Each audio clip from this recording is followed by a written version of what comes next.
Vaheguru Ji Ka Khalsa, Vaheguru Ji Ki Fateh, everyone. Today we're going to be talking about Chet to Phalgun, about Barah Mah. If you don't know what those words mean, don't worry about it, because the way we've designed this webinar is for in a dialogue, interview slash kind of interactive way. So we hope that once we started, you'll start picking up a lot of things. But what I did want to start out with, what I wanted to mention was that this is a little bit of a deep topic, and so it's kind of designed for children who are probably, you know, over the age of 9 and up or 10 and up. But Harliv and I, because we work with little kids, we've tried to kind of make some things easier. So you don't have to remember everything that you're going to hear, but if you just remember a few things, that's also a really, really, really great thing. But I just want to make sure that the parents understand that. I also want to say that moving forward in a few months, we were going to actually have a whole course on Bara Mah. So given that this webinar is only for 1 hour, you're not going to get too much information, but you're going to get enough information for you to say, I want to learn more. And so that's what we're really hoping to get out of it. So let's begin, and I'm going to kind of begin with asking Harliv. Harliv, tell me, what do you know about Bara Mah? You know, all I really know about it is that I think it's some kind of folk poetry, and I've been told that in the past, like even Bulleh Shah and as recent as, I guess, even by Veer Singh, they've used this form of poetry, but I don't really know too much about it, honestly. Okay, but that's great. Yes, it actually is a form of ancient folk poetry and in Punjabi and some of the poets that you spoke about.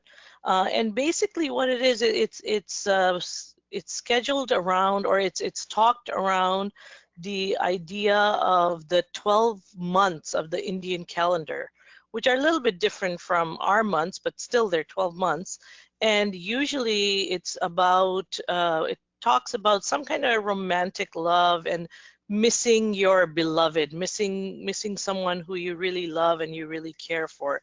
So that's really what it is. If you just say Bara Mah, that's what you know. But does that have anything to do? Yeah. Well, yeah. So I was going to ask you. So how would it be significant to Sikhi? That's right. That's a great question. So, how is it significant to Sikhi? I'm sure some of you have heard that there actually is a Bani in Guru Granth Sahib called Bara Mah.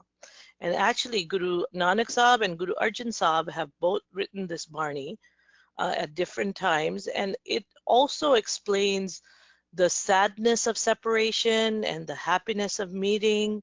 And it talks about the different months and the different seasons, and it sees how human behavior and human mind kind of, changes. So have you ever heard of that, Harliv? Well, I don't know. Is that the same thing as Sangrand? Because I know growing up, that was very popular. So are Sangrand and Bara Mah, do they have anything to do with one another? Is it the right, same? So what is Sangrand? Do you know what Sangrand is? I don't know, but I know that Baisa would read, first he would do one hukamnama, and then he would, just when we thought he was done, he would do another hukamnama. So something like that. When you were ready for a prashad, you were like, oh, why is Paisab doing another hukamnama? We're supposed to get prashad right now. So yeah, Sangrand is typically known as the first day of the month, of a particular month. It's not necessarily a Punjabi or a Sikh word. It's a Punjabi word, but not a Sikh word. So typically what you'll see at some of the gurdwaras is that they will read 140 of that involves the month that is related to that particular month from Guru Arjan Sahib's Bani, from Guru Arjan Sahib's Bara Mah. And it kind of, explains. So what used to happen in the past is people used to think that, oh, you know, if I listen to the name of the month on the day of Sangrand, then my whole month will go very successfully. But, you know, I really like this. Guru Sahibs, Guru Arjan Sahib and Guru Nanak Sahib, they have made something very clear.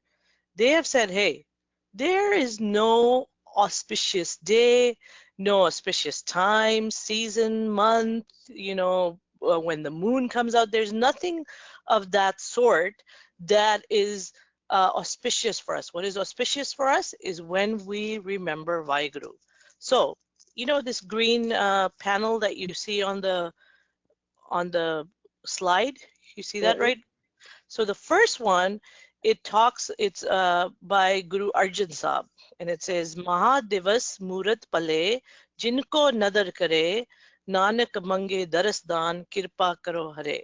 So, you know, Guru Arjan Sahib over here is saying that, you know, that day is wonderful, that time, that moment is wonderful when Vaheguru has graced you with kind of their presence. And goes on to say that, you know, all I'm asking for, Vaheguru, is that I am able to recognize you and I'm able to feel you. This is um, my ask to you. This is my ardas to you. Okay, can you please do kirpa on me? Can you please be very loving to me and make sure that I have that feeling? So that's what Guru Sahib is saying in part of his Barney, and we're going to talk about the structure and stuff later. But you know, this is basically he's making sure that even after he talks about all the months and all the seasons, he's making sure, hey, don't get mistaken that there's any special month or special day. What's really important to remember is when when Vaheguru has been so loving to you that Vaheguru helps you remember that Vaheguru is with you, that is when it's a special day. So similarly, Guru Nanak Sahib is saying something similar. He says, Bedas Mai Rutti Tithi Var Bale, Ghadi Murat Pal Sache Aye Sehaj Mile. So Be, by the way, is 2. And do you know what Das is? 10. 10. And Ma is Well, Mahine. What's okay. Mahine? Well, because I was thinking of Barah Mah. So, okay, so we're at 2 plus 10 plus Mahine. 2, So, 10, Mahine. so we're talking about the 12 months, right? Right, right. That's right. So during the different times, you know, there were different ways of kind of saying numbers and stuff. So over here, Guru Sahib is saying the 12 months, the seasons, the days, you know, the feelings. These are only wonderful, only beautiful, only fortunate for us when I am able to recognize and I'm able to meet with my Vaheguru within me. So this is a very, very, very important part about Bara Mah. Even though it's it's going to talk about all the months and stuff, these two these two come at the very end of Bara Mah, and they remind us that there's no auspicious day or no auspicious time when, especially in Sikhi, that we should be, you know, very worried about or very concerned about or very stuck to. Huh. So I noticed, I'm still looking at the green part on this slide, and I noticed that there's one book that you read. It's by Guru Arjan Patsha, and the next one was by Guru Nanak Patsha. So did both Guru Sahibs, did they both write Bara Maha? That's right. They both did write Bara Mah, and they actually um, they were two separate Barneys. Okay. And Yeah. written in the same rag, or were they written in different rags? No, so actually they were written in two different rags. And Guru Nanak Sahib, he wrote it in Rag Tukari.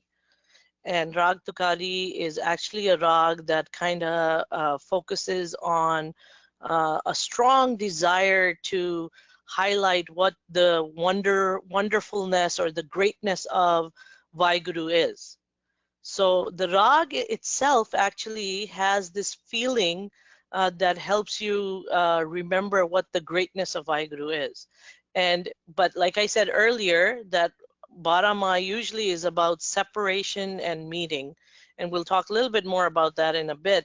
But there's this, when someone is separated from someone, when they're not close to someone, when they're away from each other, there's this really kind of, you feel pain inside of you, not physical pain, but sadness pain.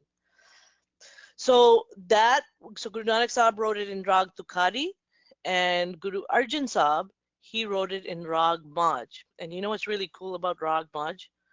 It What? was actually composed by Guru Arjan Sahib. Oh, wow. Yeah. I didn't And know so, that. yeah, it's one of the rags that, Guru Arjan Sahib himself, he composed it.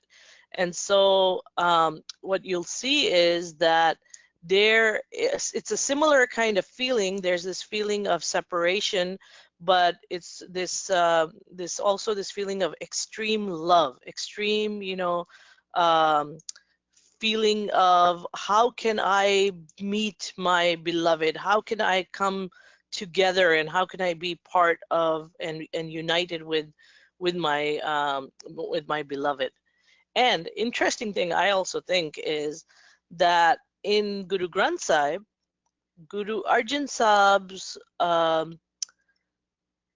Barni is on from pages 133 to 136, and Guru Nanak Sahib's Barni is from pages 1107 to 1109. So earlier on in Guru Granth Sahib, you'll see Guru Arjan Sahib's Barni, and later on you'll see Guru Nanak Sahib's Barni. But another time when we talk about Guru Granth Sahib, we'll talk about the structure and how Guru Granth Sahib is set up with all the rags, and that'll kind of help you understand why they're in different areas. Okay, so Jasmine, you mentioned that Guru Arjan Pasha's Bara Mah, it's usually recited on the first day of the month. Is that correct? Yes, usually you'll see that most gurdwaras, they'll use the whatever month it is, that they'll read that pori only. Okay, and then something else that I noticed that both the Barneys have in common is the theme of separation. Do you think you can elaborate on that a little bit more? Yeah, so what do you think separation means for you? What does separation mean? We spoke a little bit about it. Well, so in Barney, we're talking about the separation from Vaheguru. So would it be like when I'm not really focused on Vaheguru, or not really, my mind is elsewhere? So do you mean like when you're not saying Vaheguru, Vaheguru, Vaheguru all the time? Well, it could be, or it could be when I'm not really thinking of Vaheguru and not making the best choices. Okay, yeah. So think about that. So when you are doing something, when you are going ahead and acting on whatever your thoughts are, if you are doing those without Vaheguru as your focus, then that is as if you are separated from Vaheguru. You're focused on what your personal needs are, right? Right. And then when you are focused on what you are doing because you want to take on Vaheguru's traits, or what Vaheguru is asking you to do, or not asking you to do, but how Vaheguru should be, the feeling of Vaheguru, that's almost like you are meeting with Vaheguru. You have recognized Vaheguru, and that meeting has happened. Does that help clarify it a little bit? A little bit. So Vijog is separation, and Sanjog is like meeting or union, right? And are both of these words, are they actually used in Bara Mah? So in Bara Mah, these both words are not used all over the place, but in Guru Arjan Sahib's Bara Mah, the word sanjog does come in one of the months when he's talking about one of the months, but in Gurbani, this idea of separation and meeting with the words vijog and sanjog is very common. So some of the words that does come in Bara Mah are that I have listed over here, like bisre, bisari, or the phrase like har bin rain na jaye, I cannot live without my Vaheguru, bio, biog. Now, even though vijog isn't there, biog and vijog is very similar. It's just a different way of kind of using the same word.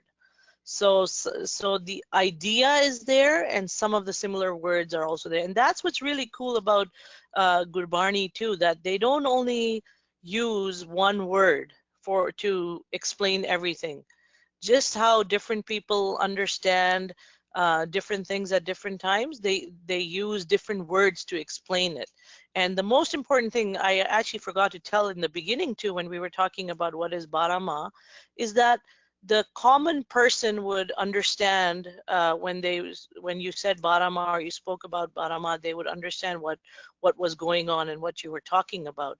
So Guru Sahib is always very cautious that how is you and me, the common person, how are they going to be able to understand this relationship of being separated or being united, or recognizing Vaheguru, or the things that we need to do, the actions that we do. So Vaheguru is very Guru Sahib was very cautious of that. He didn't feel like you needed to have a special person to explain to you what Vaheguru was or what these words meant. He felt that the common person can understand some of these words. So therefore he would use different kind of words. They would use different kind of words. So for meeting, for example, there's Sajan Mile Sad Subaye, that I meet my beloved just naturally when I'm doing certain things, that keep me reminded of my Vaheguru.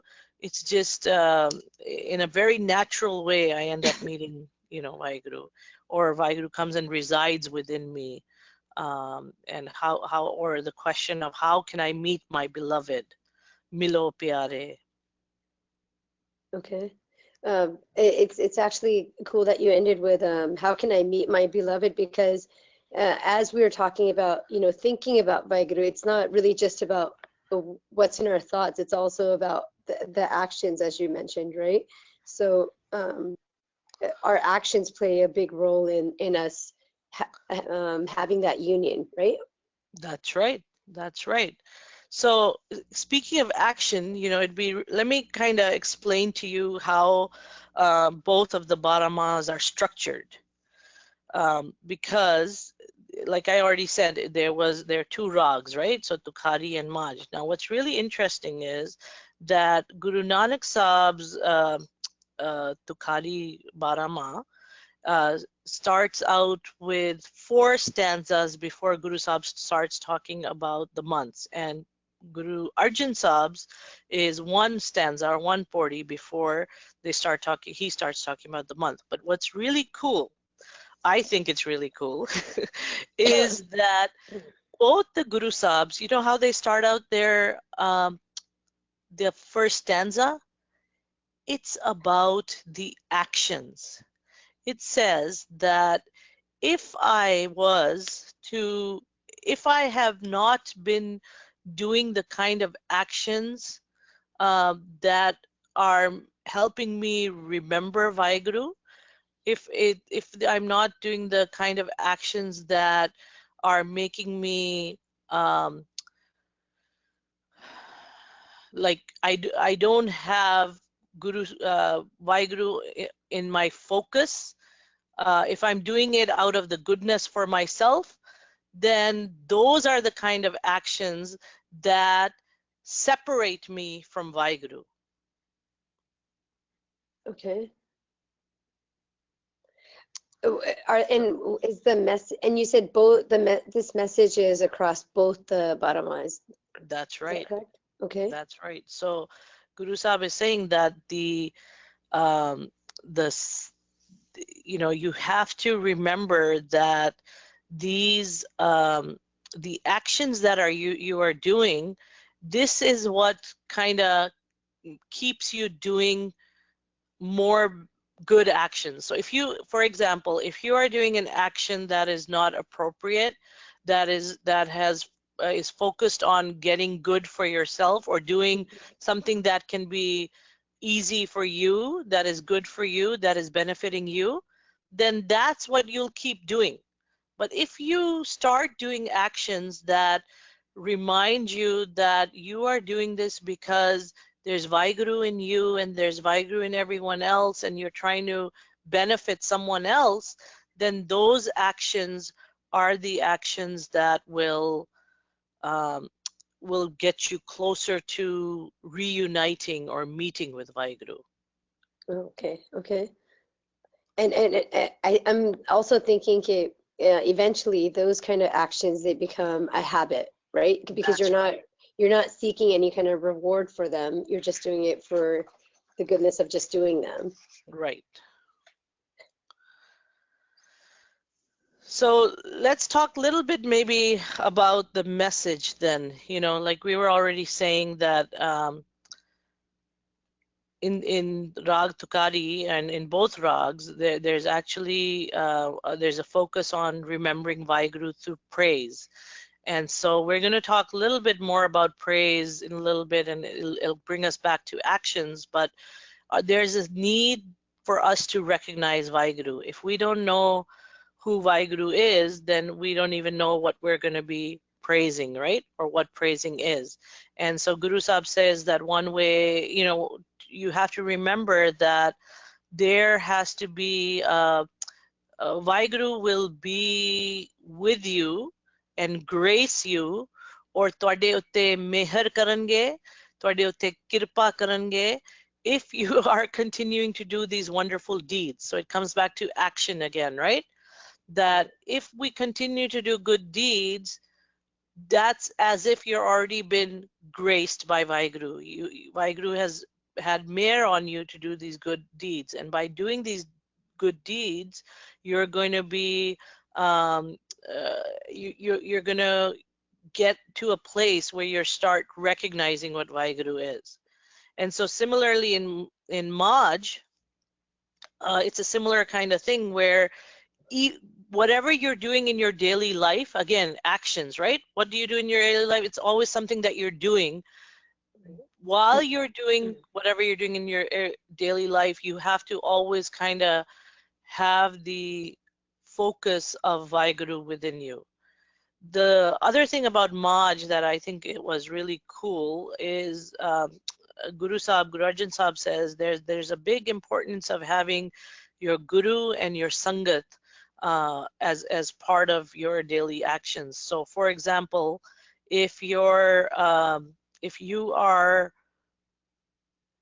have the kind of people around you who are going to help you get to where you want to get, help you do the kind of things that you feel are beneficial to the world, then you're going to continue to do that more, right?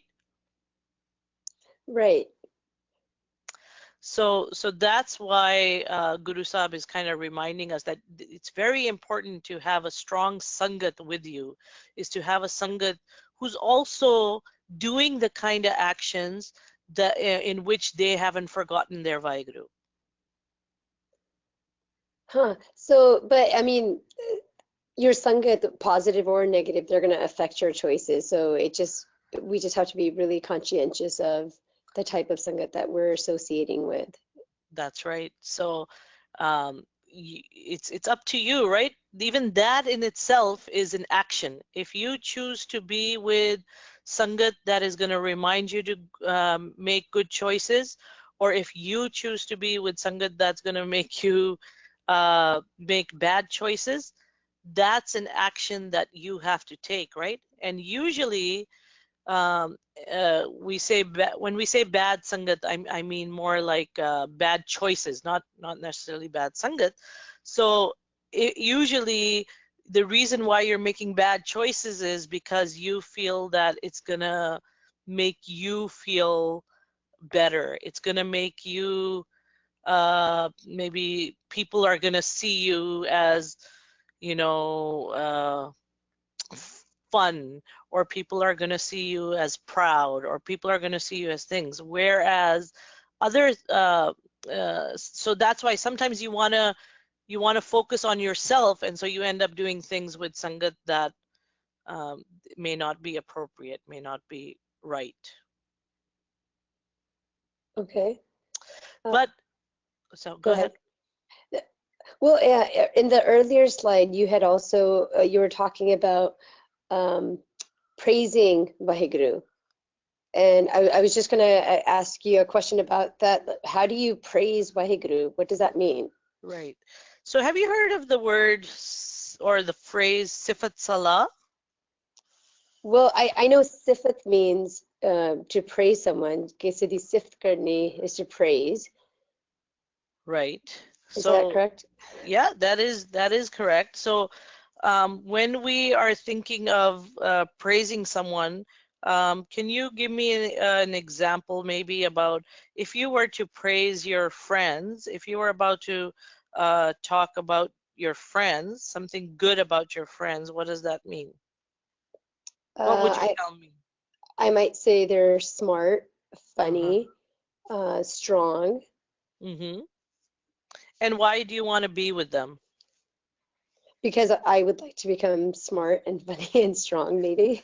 That's right. So that's typically what all of us would like to do, right? So Guru Sahib is actually telling us the way to do Sifat Salah of Vaheguru is, first of all, we need to know what Vaheguru is, right? If we Right. know, if I ask someone to tell me the Sifat Salah of Vaheguru or the praises of Vaheguru, if they don't know what Vaheguru is, they're not going to be able to tell me what how to praise Vaheguru, right? So first of all, we need to get to know Vaheguru. So in Gurbani, can you think of anywhere where we talk about Vaheguru, what Vaheguru is? Well, I know in the Mool Mantar it describes Vaheguru's characteristics or traits, Uh-huh.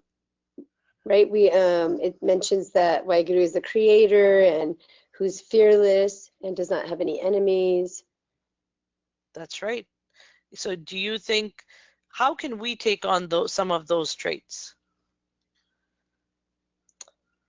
I mean, I can try to be fearless Okay. and I can try to be loving, but help me out with some of the other ones. So give me an example of how do you try to be fearless? What do you know to be fearless? Um, so just remembering that Waiguru's within me, hopefully that reminds me that I can handle most things that come my way. Okay, so that's one good way to remember it. But let's say you're afraid of snakes. Now, what is one way you can not be afraid of snakes? Well, the I can reason just why come, you're probably afraid of snakes is because you think that a snake is gonna do what? it's gonna bite me It's gonna bite you or attack me. Yeah. or attack you. Now, if you are close to um, a snake, if you're going in the direction of the snake, then likelihood is that the snake is going to bite you and sting you, right? Right. But you can also learn that, oh, if when I learn about snakes and I've realized that, you know what, if I stay away from them without scaring them, like, running away from them really quickly or hitting them with a stick and stuff, that the likelihood is that I am going to be okay, right? Yes. So, so you would be more likely to still be afraid, or would you won't be afraid of them anymore? I might be less afraid. You might be less afraid, right? But at Right. least you have one. So one thing is that Guru Sahib is telling us that we have to be fearless. We have to be, not afraid. But what was the way that we tried to be less afraid? It was from learning, from knowing that a snake cannot harm us if we are away from it and we don't bother it and we're not really, you know, close to it. So that also is actually uh, one of Vaiguru's traits, to learn, to be self-illumined, to learn knowledge so that you know what is it that you can be away from. Or, you know, so the best thing to do if you see a snake, there's certain snakes that are poisonous. You know, you may want to run away and not come back to the room and just let someone else handle it, right? Um, Right. or, you know, there may be another snake that you know is not poisonous. You kind of pick it up gently with a, stick and you put it outside.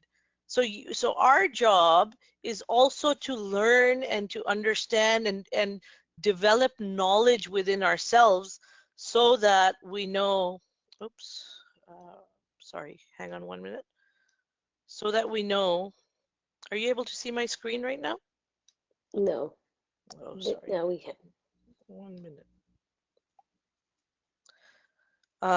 So anyway, so that we're able to know that it's here it is, know things. So that's also a way that we are, um, that's Sifath Salah of Vaiguru, that taking on the attributes of Vaiguru. So fearless one was one, not being anyone's enemy, um, developing a lot of knowledge, being creative, you know, in how you Right. do things, identifying by truth. So these are some of the things that as you take on these traits, you are going to recognize and become more Vaiguru-like. Hmm. Okay, so that was really interesting. But if we go back to the theme, Bara Mah, so how do the months come in? Ah, I see. So have you heard of the Nanakshahi calendar? I have. You have. And do you know what it is? Um, I know that it ends up our holidays are kind of scattered around, but I actually no, I don't know much about it. Okay. So, well, you know, Nanakshahi calendar is something that has come out in the recent years, not too long ago. But I want to tell you something. This year marks the 548th year of the Nanakshahi calendar. Now, can you think of anything that takes you back to 548 years ago? Hmm. Maybe we should give everybody about a minute to think about it. And all of you listeners out there, what happened 548 years ago? Any sure? Usually we share with our friends that Sikhi's over 500 years old. So what do you think happened 548 years ago? So my guess is that's when Guru Nanak Badsha was born. That's right. That's the cheat sheet is also on it. It's actually on the slide, right? Oh, I didn't see the slide. Yeah. So it's the first year of the Nanakshahi calendar was actually the birth year of Guru Nanak Sahib. It doesn't mean this doesn't mean that our Nanakshahi calendar started the year Guru Nanak Sahib was born. More Okay. recently, you know, the Sikhs had come together and they had decided that we would calculate the dates from uh, the year that Guru Nanak Sahib was born. So for some of you, you can think about, well, what year were you born in based on the Nanakshahi years? Harliv, do you know what year you were? What Nanakshahi year you were born in? Yeah, so I just celebrated my 40th. So, Ah, so I'm so sure people are calculating out there, and if I get it right, is it 508? yes. There you go.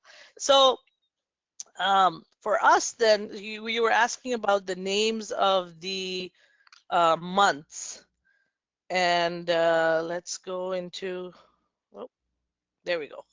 So this is just a chart of the name of the months. Now we have the names written in Gurmukhi, and then I have like a Romanized version, and then the dates that, are part of it. Now, what you will notice is that the Gurmukhi uh, words that I have up there are are not necessarily in match with the English, the Romanized words. Now, the words that I have in Gurmukhi, these are the words that I took directly from Guru Arjan Sahab's Bara Mah. Okay, so when these are even though that the names in the Bikrami calendar, the Indian calendar, had similar months, sometimes the way people would talk or the parlance of it was uh, made a difference. So anyway, for our purposes, we want to know that, hey, what were the words that Guru Sahib used? So the Gurmukhi is that. And then the English ones or the Romanized ones that I have, these are maybe commonly used words that we have used. So an example would be if you see the 1, 2, 3, 4, 5, 6, the 7th month is Asung. According to Gurbani, it's Asun with the, but according to commonly used, more contemporary, it's Asu. So sometimes we have to remember that some words, even though we cannot change Gurbani words, we have to make sure that the Gurbani spellings are accurate. But in contemporary speaking, some words can be changed. Similarly, the word Barah Mah, it comes with a mamma with the haha is with a sihari, which means within this month. But if you look in Gurbani, according to how it is in the Guru Granth Sahib, it actually does not come with any sihari. So even though people have seen it with sihari, in Gurbani itself, it actually does not come with that. So I just want to make sure that I think there was a comment regarding that, and so I just wanted to make sure. But anyway, so some of the months that you may be familiar with is Chet or Visak or Mag. Let's see, Katak. Katak is probably a very common month that you've heard of because a lot of people say Guru Nanak Sahib's Gurpurab is on Katak di Purmashi, right? You've heard that, Harlip? Yes, I have. Yeah. So now think about this. This is really a cool connection, I think. And Harlip, you tell me if you think it's a cool connection. That Guru Sahib is telling us in his Barni, in Bara Mah, that hey, there is no special day, there is no special moment, there is no special situation that is very auspicious for us. And yet, when we are talking about someone's birth or things like that, we are using words like, oh, Katak di Puramashi. But Guru Sahib is saying it doesn't matter when it was, right? It's the behavior and it's the what we do, our actions are what are more important. Absolutely. That completely makes sense. So these are the names that Guru Sahib has used. So, Harlip, would you like to know a little bit about some of the months? So the what we are seeing on the screen, I'm counting 1, 2, 3, 4, 5. So this is just half the year, right? This is half the year, yeah. And And so what? Yeah, go ahead. well, I was just trying to just take a look at this this chart. So you have it split by, on the left, I'm seeing all the months, and then you have the seasons. So all of this information that you're covering right now, is it going to be about what Guru Sahib says about each of the months? So yes, no. So what I did was I took this chart and I based it off of Guru Arjan Sahib's Maj. And the Okay. seasons, this is kind of, it doesn't say, oh, it was spring or it was hot or it was raining. Given the understanding of Punjab or India of the time, we're estimating kind of what those seasons were like. Feelings that are coming out of um, the months is basically what I have kind of put on. And then we have a part for vocabulary. These are just some vocabulary that we're sharing um, from this Barney. Now, what I want everyone to understand is that even when I am talking about Guru Arjan Sahib's Bara Mah, there are 14 podis in there. Now, every podi is almost like 6 to 9, 10 lines. So there's a lot of words in there, right? And what I just did was I just tried to pull out a few words that we can kind of recognize, we might even already know about a little bit, or the goal, of course, like I said in the beginning, is that we're going to want to know more about. So let's kind of take one and do a little bit of take an idea. So in Chet, which is the first month, usually what happens in Chet is that you start seeing little flowers blossoming, or you see the buds kind of coming out, and it looks it feels, you can feel pleasure by looking at it, right? It's beautiful. It's Anand, and Guru Sahib is saying that you have a thirst. Lochda is kind of like a thirst. You're looking for, Vaheguru. You're looking for this blossoming within you, and how you can kind of get it is through or being with the Sant, being with and who are the Sant over here? Sant is like a Sant Baba who's sitting somewhere? No, No, I, who's the I Sant? wouldn't think so. I'm assuming we're talking about Vaheguru, right? Because that's the goal. That or people who are also already connected to Vaheguru, so our Sangat, This is Sangat. Absolutely. Okay. right? Yeah. So similarly in Vasak, there's excitement, harvest vi aa jandi hai. So you're starting to feel this like nice, contentment in you.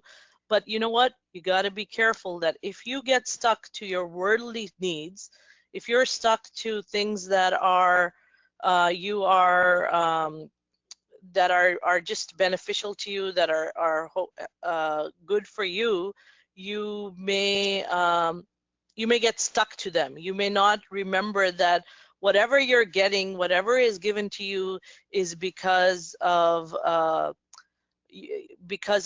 being graced by Vaheguru, because of what is important. So you forget that Vaheguru gave you all these things, and you kind of keep running after only the things that you need. Similarly in Chet, you everything can feel beautiful because you're in tune with Vaheguru. Everything feels beautiful because you're in tune with Vaheguru. And you know how we were talking about worldly needs before this one? Yeah. So when you collect a lot of worldly things for yourself, it's almost like you're creating a treasure for yourself, right?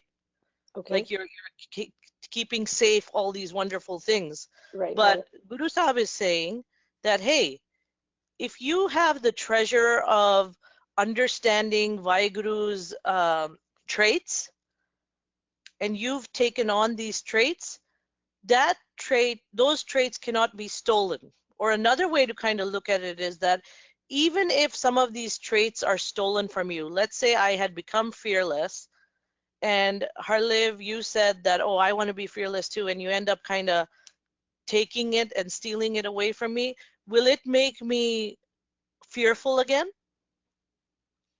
No, I mean, if anything, because of, you know, being in your company, I've become fearless. So you've shared your trait with me. That's right. So think about this. I want all of us to think about this, that this treasure is so cool that you can even share this treasure and yet it cannot be taken away from you. Yet it doesn't leave you. Yes. Yeah. So these are the kind of things that Vaiguru is trying to, I mean, Guru Sahib is trying to explain to us. That think about those kind of things, bring into your life those kind of traits, those kind of actions, those kind of doings that even if someone was to take it away from you, it would still be such a treasure. So how do you do that? It says reap what you sow. So Harliv, I have a question for you. Hanji. What does sow the seeds mean? Well, while I'm thinking about it, why don't we also ask some of our friends that are listening in? So if you have a mic, please let Gideon know if you would be interested in sharing your answer. What does sow the seed mean to you? So why don't we give our listeners a minute or two to think about it, and then let Gideon know, please. We'd love to hear from you. Yes, and please raise your hands so that I know who wants to answer. Okay, we have one. Karen, can you tell them where they can raise their hand in case they don't know? Already their answer is raised. Okay, great. I'm gonna unmute Gurdeep Kaur first. Okay, Gurdeep Kaur, you can talk now.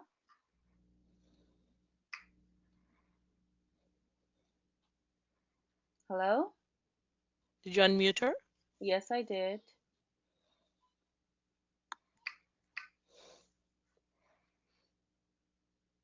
Gurdeep Kaurji, can you hear us?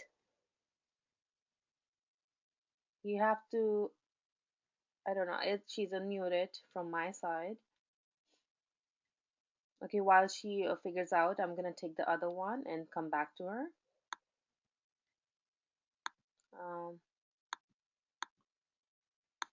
Okay, so we have Narveen Anand. Anji Sat Sri Akal Ji, for me, so the seeds mean your deeds, what deeds you do. Okay, so can you give us an example of some of those maybe? Your good deeds or bad deeds. So what would be an example of a good deed? What do you think? Let me get back to you, okay, Halif? Okay. I don't. Yes, thank you, Benji.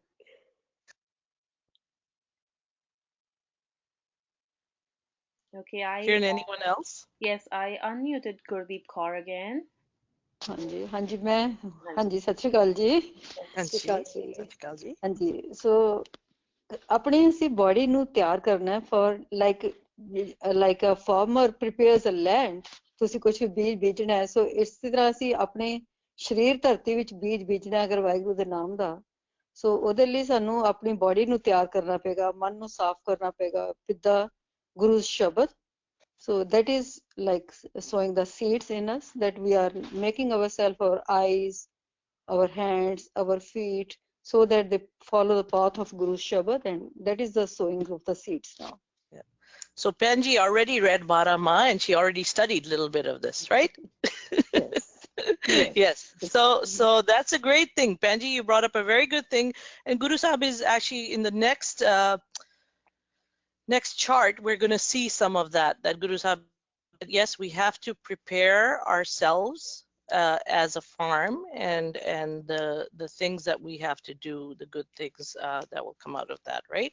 It's a really very good webinar. I'm really enjoying it. Thank you so much. Thank you. You prepared it so well. Very nice. Thank you.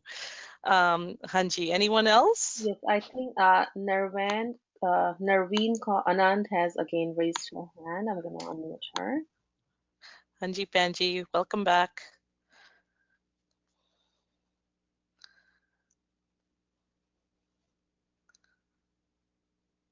I think she's not there. Okay, we can move ahead. I see her hand disappeared. Okay. Nareen Panji, to see, do share with us, even if it's a little later. We would love to hear from you. Also because both Harliv and I like listening to Nareen Panji's voice because we meet her when we go to trainings in Connecticut. Absolutely. Okay, so Harliv, sorry, go ahead. Well, I was going to say I really like what Gurdeep Benji said also, and she was talking about getting your mind prepared also by reciting the Shabad. But also, I want to just take it back a little bit to what we were talking about earlier. Absolutely, reciting Barni, that's essential in sowing those seeds. But actions also play a very big role. If what we're doing, if our actions are contradicting the Barni that we're reciting, then I don't know, Jeo Fal, if it's going to be as or if that harvest, if it's going to be as fruitful, right? So Harliv, is it fair to say that what the Barni, when you're reciting Barni, does that help us make our mind strong so that we can act on the right things? I definitely think so. Okay, so Barni is definitely important. We need to recite it and we need to understand it. But the way we know that we've understood the Barni is if we act on it. Exactly. Yes. Right. So let's give. Do you have some examples, Harliv, or some other things that we can do to sow the seed? Well, when we were getting ready for this webinar, we had talked about we really wanted to get the kids involved, and so I was just looking around and I wanted to see how are kids making a difference in this world. And one of the things, sorry, my screen went away now. One of the kids that I was learning about was this girl named Charlie Coons, who's 13 years old. And when Charlie was 13, her brother had gone to Jordan to volunteer at an orphanage. And when he came back, he had all these stories that he shared with his sister about how there were children who slept on dirt floors and they didn't have any shoes, and there was just cold during the cold nights, they were just sleeping on these bare floors. And Charlie, at that time, she was only about 13 years old, and she was so affected by these stories that she just felt this need to do something, right? So she wanted to act on her feelings, and her feelings was, okay, I know I'm little, and I know I don't have a job, but I feel like I need to help these people. I need to help these children who are all the way across, across an ocean, and be able to do something for them. And the first thing that came to her mind was, okay, she's thinking about these cold, hard floors, cold dirt floors on these winter nights. How can I send some warmth to these children? And so she decided to start making some fleece blankets. And she made one and two, and then she shared this story with some of her classmates, and they were really affected by these stories as well. And they said, Charlie, we'd like to help also. And they went around and they shared these stories with other people in their town, and pretty soon they had made 50 blankets that were ready to ship within just a couple of weeks. So I just thought it was so beautiful, because just one little ripple, in the water, it ends up affecting like the whole lake, or just that one little ripple, it's going to make very big effects, right? So I started thinking, because I have 3 kids of my own, and my youngest is 5. What can that 5-year-old do to make a difference in this world? So we had come up with a list of some things that little ones can start doing at the age of 3, at the age of 4. Say it's your birthday, and we all receive so many gifts. I think we're also blessed that we end up getting more than that we need. How can we share some of those gifts with, you know, children that are in hospitals, or children that never receive any gifts? Recently we had gone to a birthday party, and that's exactly what they had done. And I just think that now, I mean, kids now, they're so much more giving, and so much more, they're wanting to make a difference. So on the right, on your screen right now, these are just some things that we had thought of. Okay, these are some ways that little ones can give back within their community or within the world. So let us know if you think of other things that we should add on to that list. So feel free to send that into our chat panels whenever you get a chance.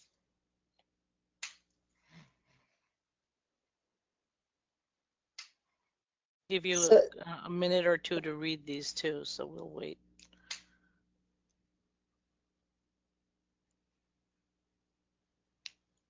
and sorry, one more thing. I was just thinking, okay, even some of those things on the right, these would be some really interesting ways for even our gurdwaras to start getting involved in the local communities.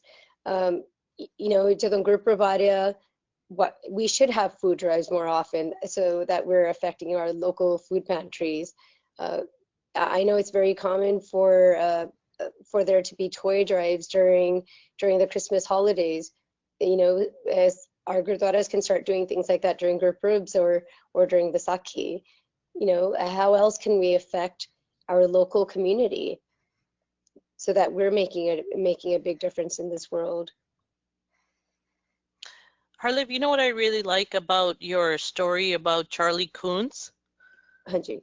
That she decided, even though she hadn't gone there and her brother was the one who had gone there, and he came and told her things, she decided that she wanted to do something. And she did something, and then she either shared it with her friends or they heard about it and they decided to do something, right? So that was her way of sowing the seed. You know, she was putting it in there, and then she made sure that the benefit went to someone who she didn't even know. Exactly. Wasn't benefiting her. Yes, maybe she felt really good inside, but the benefit was for someone else. And similarly, when we are thinking about langar, or like you were saying right now, when we are thinking about maybe doing a food pantry or dropping off things for food pantry, this is something that was sowed for us 548 years ago, right? Right. By who? By Guru Nanak Sahib. So we need to think about that. Even 548 years ago was such a long time ago. Well, that's when he was born. So let's say, you know, when it was maybe about even 500, and he was 14 years old when he first went and did the Sacha Soda. So 534 years ago, let's say, that seed was sown for us then. And who is reaping the benefit of that? All of us. Yes. Right? We are reaping the benefit of it, and also what happens if we stop doing it? That tree, those flowers are just going to wither away. Yep. Right? So that's another reason why I feel that we should continue to keep doing this.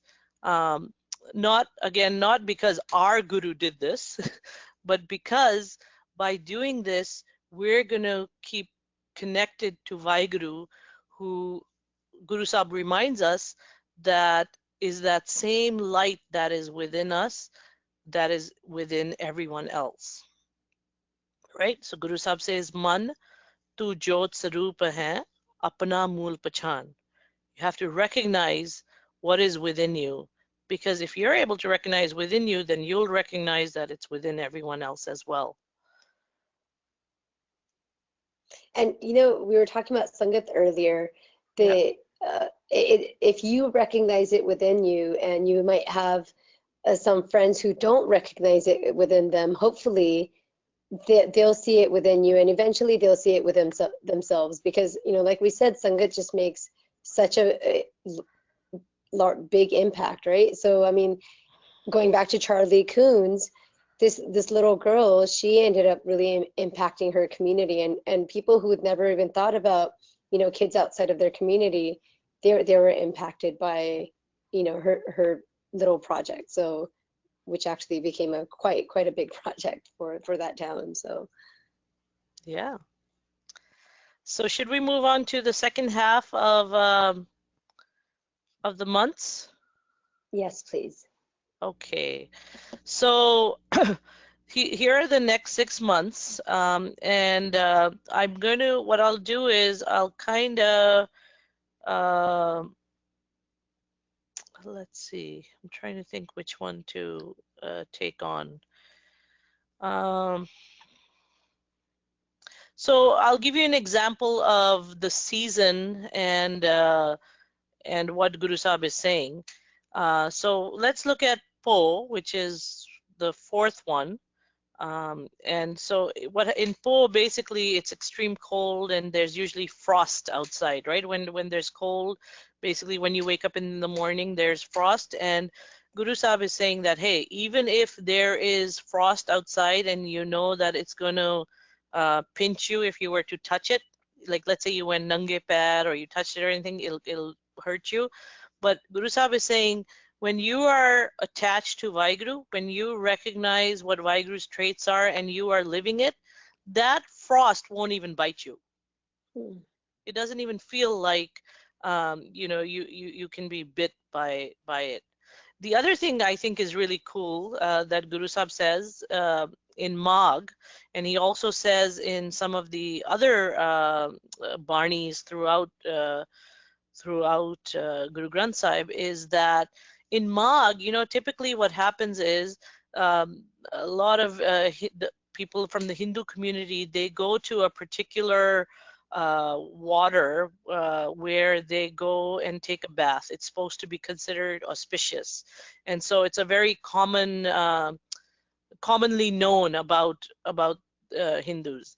And so interestingly enough, even Guru Nanak Sahib in his Magh and Guru Arjan Sahib in his Magh is saying that, you know what, a pilgrimage is not complete when, you know, actually he's not even saying it's not complete. He's saying a pilgrimage is complete when you kind of take a bath in the Guru focused friends. So what does that mean? Guru focused friends is like meaning like Sangat. When you are living within your Sangat, and as you see things, as you recognize that, oh wow, so there's another Harliv, is it okay if I share another tuk from Gurbani? There's one tuk that I really like, and it says Tina dekh man chao uthanda ho kad pai guntasa. So it says when I look at them, my mind gets so overwhelmed. Am I going to take on the traits like them? So that's kind of the similar thing what Guru Sahib is saying over here, that, hey, can I find those kind of people who I can see all these wonderful traits in, and I can take on those traits too, and I can feel purity within me. I can feel wonderfulness inside of me, with the reminder that, you know what, even though I'm feeling all this purity within me, it is because Vaheguru is my support. Vaheguru is gracing me. You know, words like mehervan or kirpa or meher in general, this, because of Guru Sahib's grace, I am able to feel this purity. So similarly, what Guru Nanak Sahib is saying, even though it's not on this chart, he is saying that pilgrimage is complete when you have recognized Vaheguru within you. And so in the end, the last month of this 12-month cycle is Phalgun. And in this month, Guru Sahib is saying that, you know, it's almost that now everything is clear out there. After things are cold and, you know, now things are clear, and my mind has there's this beautiful flower that is within my mind, this beautiful looking image that is there, and that is this image of bliss. That bliss has come in there. So How would you what is, describe the bliss? you know, so this is the thing about bliss. Everyone feels something a little different, right? Everyone feels that when they feel extremely happy, when they feel something, it's just everyone has their own kind of understanding and definition of it, right? But Right. for me, I think what's important for me to remember all the time, and what Guru Sahib reminds me, this is why it's important to kind of realize that Guru Sahib is your friend, and Guru Sahib has kind of experienced life, and so Guru Sahib is kind of showing us that, hey, bliss is when you are just connected to Vaheguru and recognized Vaheguru. So whatever you're doing is because you realize that this is what Vaheguru wants you to do. This is, and that sounds like, oh, you're waiting for someone else to do it. But remember in the beginning when we were talking about actions, one thing Harliv said was very important. She said that you keep doing these wonderful actions and it just kind of becomes habit, right? Yes. So that habit of knowing that whatever I'm doing is to benefit someone else is bliss, Hmm. I feel. I like, no, I Or like that's that. what I understand what Guru Sahib is trying to explain to us. So, Is there anyone out there, Harliv, you think we should ask them if they want to talk about bliss in a different way? If you yeah, want, you can raise your hands for Kiran. we'd love to hear what your thoughts on bliss are. Because I think sometimes it's such a overused term that, oh, we're in bliss. And like you said, when someone's just overly excited, I mean, eh, but usually it's about very materialistic things that we're in bliss about. But uh, but Guru Sahib's message of bliss, or his definition of bliss, is very different from our personal one. Any hands coming up, Kiran? Yes, Gurdeep Kaur raised her hand. Gonna unmute her. Okay, Gurdeep Kaur, you can speak now. Hanji, bliss is like Guru Sahib said, it's Anand, and Anand is, there's no opposite word of Anand in Gurbani. That's it. So like Dukh is Sukh, rain, hot, whatever you can say, it has an opposite word, but Anand has no opposite of it. So that So is, in a way, Gurdeep Panji is trying to explain to us that Anand in itself is unexplainable. yes. Yeah, thank you. Anyone else? So it's like being in a situation where you're one with the God and nothing else matters. The dukh and sukh. Right. So when you're one with Vaheguru, when we say you're one with Vaheguru or you're one with God, what that means is that you've kind of taken on those attributes or those characteristics or traits of Vaheguru, right? Yep. Okay. Anyone else? No, we don't have any more. No. Yeah, it's a difficult thing to think about. So let's loosen the mahol a little bit, and let's think about calculate your birthday based on the Nanakshahi months. Just take a couple of minutes to see when your birthday falls, what day your birthday falls on. You already calculated the year when we were talking about Nanakshahi year, right? So now you can calculate the date.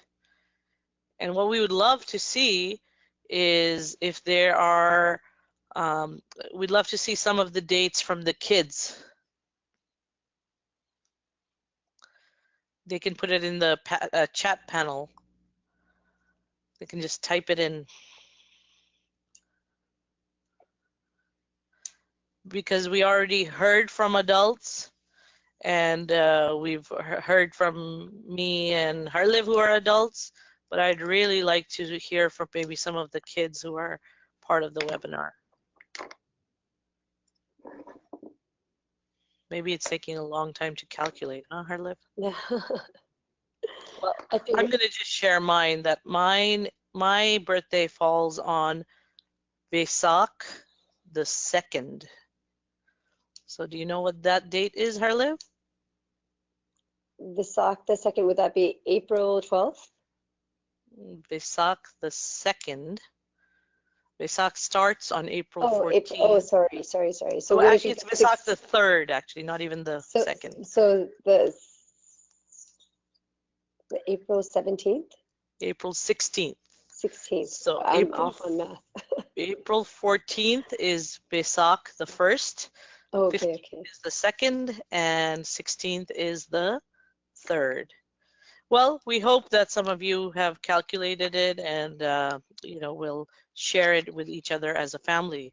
So, Harliv, it's Nanakshahi 548, like we said.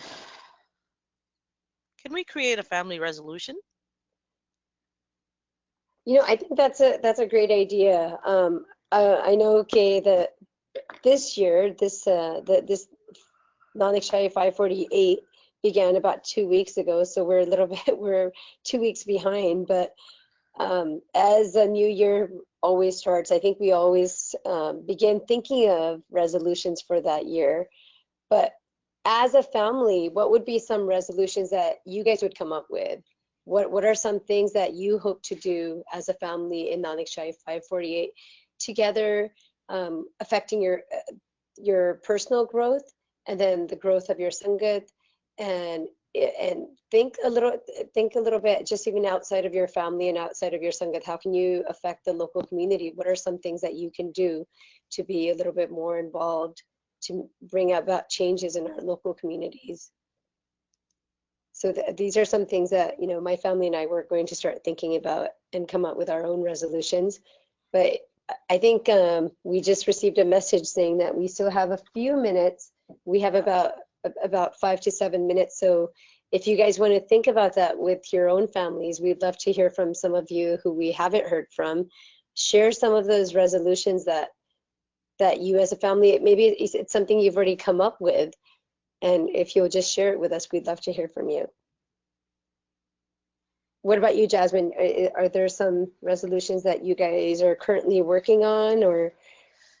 You know, that's a good thing. One thing we do for my twins' birthday is we ask their friends when we invite them for a birthday that if they would bring us 1 or 2 boxed items so that we can give it to the local pantry that we have over here. But since they've been doing that since they're 4 years old now, and you know, I think we have to start thinking about maybe something else that we need to add.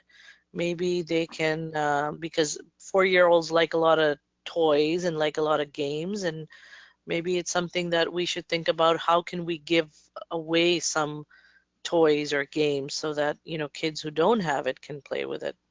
So that's one thing we might be thinking about. And I we like haven't. that. I mean, and you know, we had talked about this, I think yesterday and the day before, because while Jasmine and I were preparing for this, is it's just so important to start some of these things early on. And, you know, and we talked about this during the webinar also, but eventually, you know, for Jasmine's twins and my 3, hope things, it'll just become a habit. You know, they just don't know anything other than, well, of course you have to make changes in our local community. Of course we have to give back. Of course we have to help others. You know, it's second nature. And I think that has to start with us adults, right? For us to take that first step and start making those projects continuously happening in our, you know, at home. Right.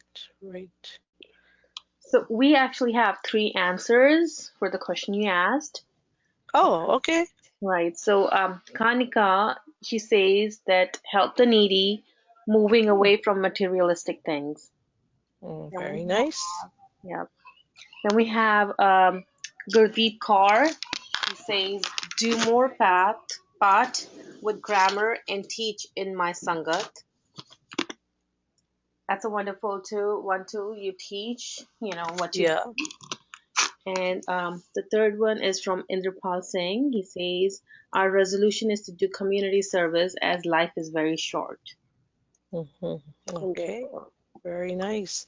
So it's good for us to think about these resolutions, one, but then we have to really put them into action. And so sometimes we get so busy with our daily life, and that's what Guru Sahib was saying, right? That we're so focused on our daily lives that we somehow forget that there's a world beyond us. And so once we keep reminding ourselves that there is a world beyond us and we have to help, it becomes, what does it become, Harliv? Habit. Habit, yes. So we have to make this habit. And so if there are any last minute questions? We have maybe 2 or 3 minutes left. Is that right? Yes. That's it. Only Kanika added to her comment that it is our family resolution for Nanakshahi 548 that they help the needy and move away from materialistic things. Yeah, that's great. So is Kanika, are you able to share one way you would move away from materialistic things? Would you be able to share an example of that for other kids who are listening? Maybe we can wait a second for Kanika while we're Unmuted her. That's Sat Sri Akal. Thank you thank for letting me talk. It's been pleasure listening to you guys. It's the first time I've ever attended something like that. There are lots of occasions wherein our kids look at other kids, and just because the other kid has it, and we also get carried away.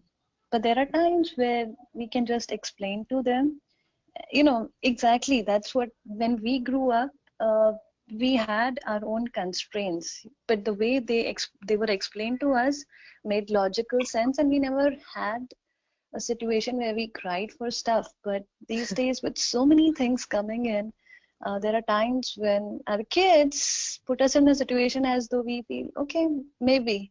So going back to those things wherein we can afford, or we just have to explain to them that there is another way of enjoying. So I totally appreciate the idea of celebrating, and sometimes I feel it's more than the kids, it's the parents who have the celebration part. Yes. So this year we kind of decided for our kids that we won't have people come over, and instead because they go to different centers, they actually go to the Gurdwara here in San Antonio. So they go to the class there. So he just celebrated by giving stuff to the kids, his friends, and he's Boy Scout, so he did distribute stuff there. So the happiness which he found in doing that was beyond getting gifts. He did not receive even a single gift. That's The whole wonderful. idea is, on your birthday, do something that gives others happiness. Oh, that's beautiful. That's I wonderful. was a girl guide, and we used to do this very often. We used to go to old age homes, and we used to do seva there, like just small things like cutting nails, which is so difficult for people at this age when they are very old. Like you've struggled with your own kids when they were really tiny and you had to cut your nails. It's such a difficult situation. But I had done it for kids, for people who were disabled for some reason. Just going and talking to them, entertaining them, and cutting their nails was a very big thing. Nobody ever told us you need to do that, but it was just that we found our responsibility.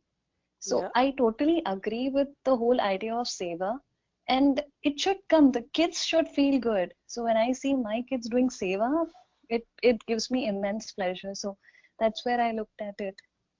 Very good. Thank you. That was I'm so happy that you shared it in that way, that it's so important to feel that happiness, so that um, knowing that you didn't get anything out of it. You didn't, you weren't paid for Exactly. it. Yeah, Exactly. Thank you so wonderful. much. Thank you. Thank you. So Jasmine and Harlev, there is just one more where Neelu Kaur is, I'm not sure if she's asking and she's or telling, maybe Neelu can clear it on your mic. She's saying how to do path without having so many thoughts going in mind. So I'm gonna Nilakor, did you want to share more, or?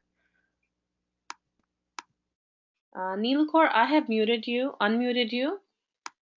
Please, if you have anything to say. Okay, I don't think so. No. So I can take a shot at this, Harliv, and then you can add a little bit more too. Okay. So one of the things, Nilu, I was thinking is that what helps me sometimes is that if I'm having a really hard time just, sitting and doing pot and my mind is going all over, sometimes I just won't do it. And what I would do then is try to understand what is it that I am reading, or what is it that I'm doing the pot about. So what that means is that I actually have to stop doing the pot, and I go and start reading about what I was reading means. So what might happen is that instead of doing the 38 porties of Japji Sahib, maybe I'm only able to do 1 or 2 porties of Japji Sahib, because now when I'm reading it, I kind of remember what it's talking about, and I kind of think, oh, I read about uh, listening in when I was reading about this portie. So this is where they're saying that. So my focus kind of, changes. But that's still helping me become stronger, right? That's still helping me um, get connected. So it might even be something where I can do that once, and then next time go to maybe some of the other porties. Harliv, did you want to add anything more to that? I really like that idea, but like I know if I have a million things that are just kind of running in my mind that got to do this, I almost have to just kind of just stop and just write everything down. And then and for me, sometimes that's all I really need to do is just kind of take everything out of my mind, just for whatever, if it takes 5 minutes, 10 minutes, and just be able to kind of refocus. And honestly, sometimes that just means like walking around outside and just kind of finding a quiet place and just being able to concentrate for about 5 minutes. Because you're right, I mean, we just have so much going on in our mind, whether it's with our children or with work or something like that. Sometimes just jotting everything down for quickly and then getting back to it, that helps. But I really like the idea of just kind of stopping and just focusing on a body, and seeing if that helps also.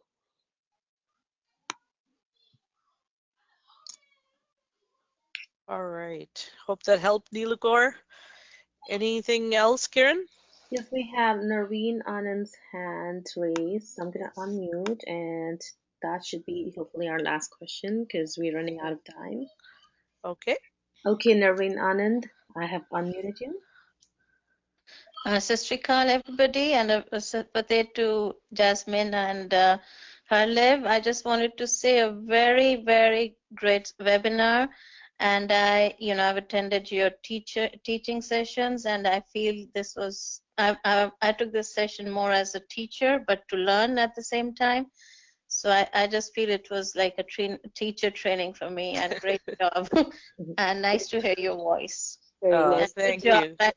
It's first time I attended a webinar on the phone, and it's very, very phone friendly. So make a note of that. Oh, Oh, good. thank Good you. to know. Yeah, that's good to know. Yeah. Kieran, that's for you. Thank Thank you so much, Naveen Benji. Definitely wonderful listening to your voice too. Okay. So again, I guess thank you everyone who was on the webinar today, and like Kiran said, you all will get a recording of it.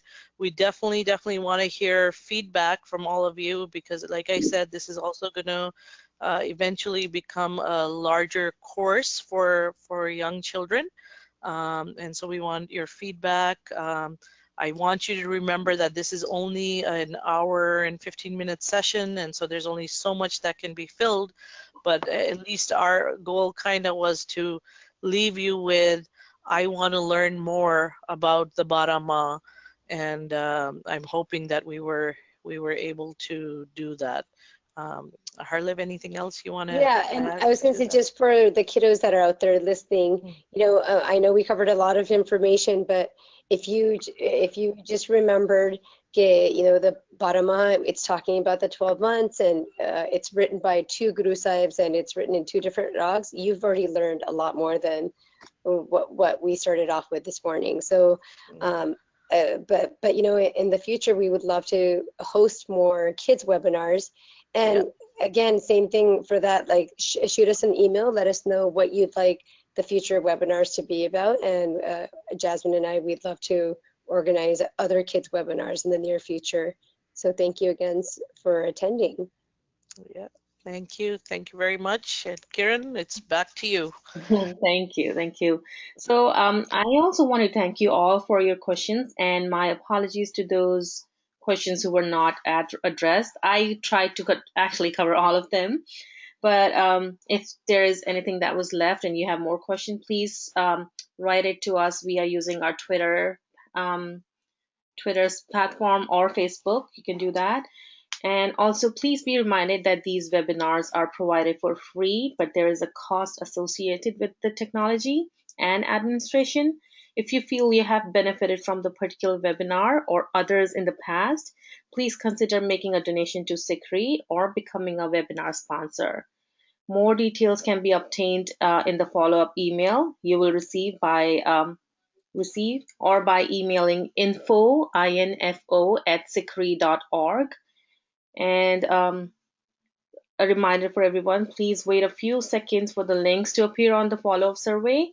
Your feedback is extremely important to Sikh Research Institute, and we appreciate your time. Thank you so much for attending. Vaheguru Ji Ka Khalsa, Vaheguru Ji Ki Vaheguru Ji Ki Fateh. Thank you.